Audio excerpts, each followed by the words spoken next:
The pawn sounds like it is the humblest of chess pieces, but it is really one of the most powerful. When working together, pawns are the soul of chess. Pawns have a few strange rules, so make sure to pay attention. Pawns can only move straight forward, and they can only move one square at a time.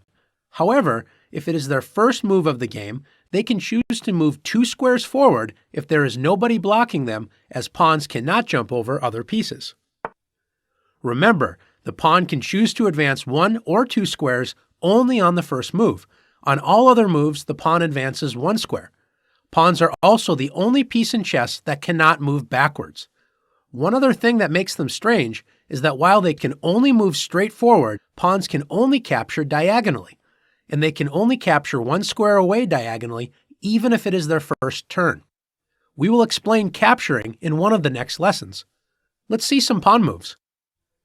In this position, since this pawn has yet to move in the game, white decides to move it 2 squares forward. Black, on the other hand, only advances this pawn 1 square.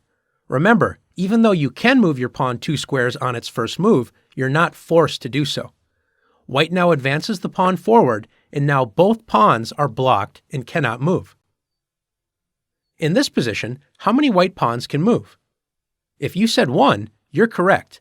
Notice that this pawn is blocked by the black pawn directly in front of it. Remember, pawns cannot move backwards. White now has the option to move this pawn up 1 square. Notice this pawn cannot move 2 squares forward because the black pawn blocks it. Now it's your turn to practice using the pawns.